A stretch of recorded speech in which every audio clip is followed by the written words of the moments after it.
It definitely sounds like that the next big battle that the Avengers are going to have to undertake will be fighting Celestials. Now, how this is going to happen and when, well, that's the big question, right? That's the million-dollar question.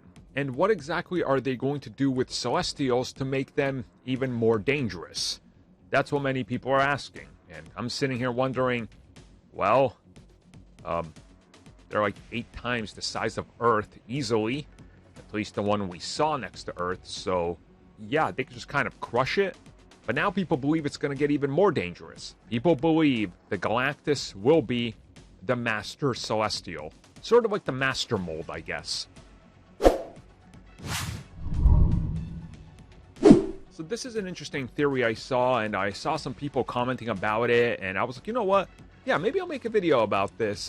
This is an interesting theory, but I wanted to read a little bit more on it, so I went and checked it out, and essentially, and I don't mean this as disrespect to people that don't read the comics. I don't want to sound like that. It's going to sound like that, I'm telling you, but that's what it's going to sound like.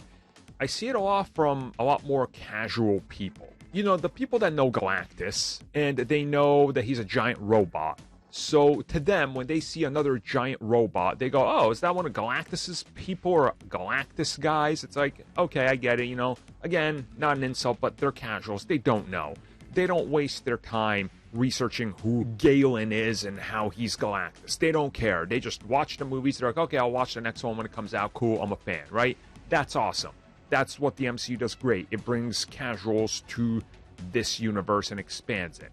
So I've seen a lot of people say, wouldn't it be kind of cool, or maybe they will reveal that Galactus is like the main Celestial, that he sort of built smaller Celestials to do his bidding, and then eventually he's going to reveal himself, being like, aha, look at me, I'm a Celestial, I have heralds, and among these heralds, yes, I have these other Celestials, but I also got some that I can infuse with the power cosmic, and here I go, here's your Silver Surfer.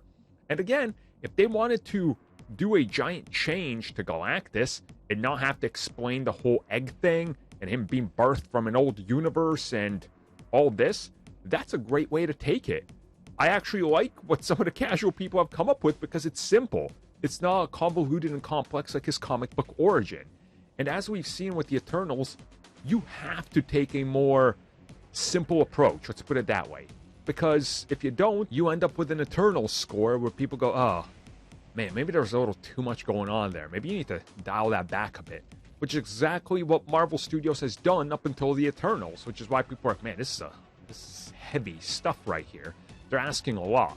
So, do you take Galactus and go, yeah, he's just a giant Celestial? Like I said at the beginning, like Master Mold, essentially, from the Sentinels. He's one that reproduces others quickly, on the go. That would honestly be kind of cool. I personally wouldn't like it as a comic book fan, because Galactus, the way he is, I love that insane take on him. But then again, it wouldn't really be anything new, because the Ultimates did the Galactus Swarm, where they sort of influenced, well, directly ripped off from the Borg, which, again, I thought that was great. So I think maybe you meet in the middle somewhere. I mean, for all we know, they're going to reveal, yeah, all these Celestials, they all come together and form Galactus. And we go, oh, yeah, that makes sense. It's kind of like a giant purple Megazord.